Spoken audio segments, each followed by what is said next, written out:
Welcome to By the Blood of the Lamb and the Word of Their Testimony. I want you to call somebody because I believe everybody knows somebody who is dealing and coming up against cancer today. We have an awesome testimony today. If you can't contact them, we're going to give you some information later on that you can get a free copy of this program on DVD by just calling in. So when we return, we're going to let our guest tell you the miraculous way that God moved in her life with cancer when we return.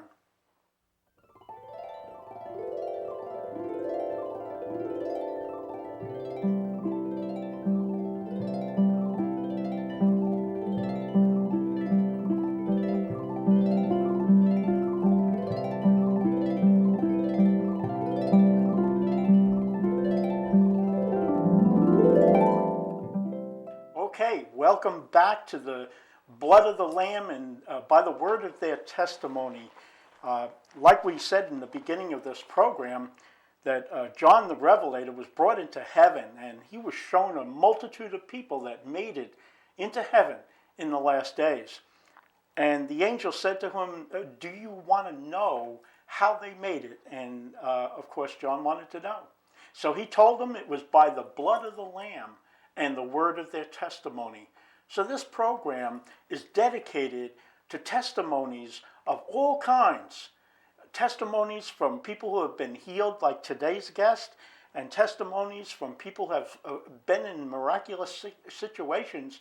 We even had a gentleman that jumped out of an airplane. He was part of a group from Vietnam, and his parachute didn't even open.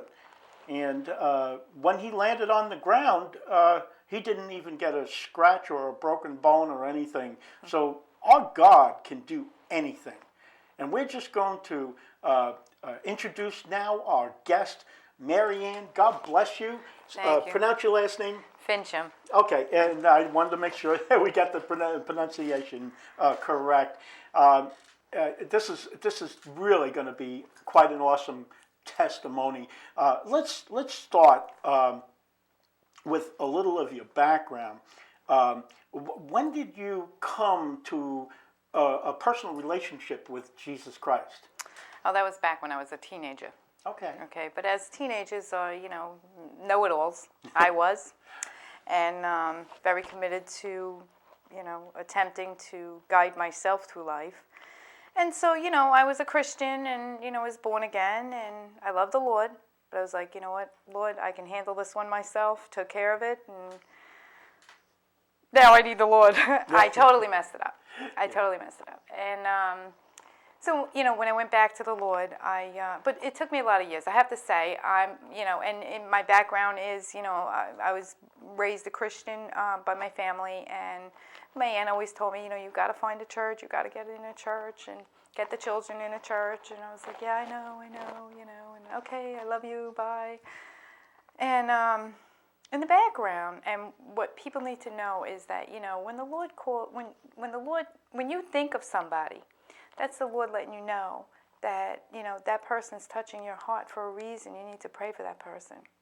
And I had that all my life, and I didn't realize it. So there's been more experiences in my life than just this one. Catastrophic births. Doctors told me I shouldn't be alive. My daughter shouldn't be alive. And I did. I died twice. And they asked me if I saw the light. I said no, I was getting a complex. But just so many different experiences where, by all rights, I really shouldn't be here. And I really couldn't understand, Lord, why are you saving my life? I messed it up so much, Is this a joke? And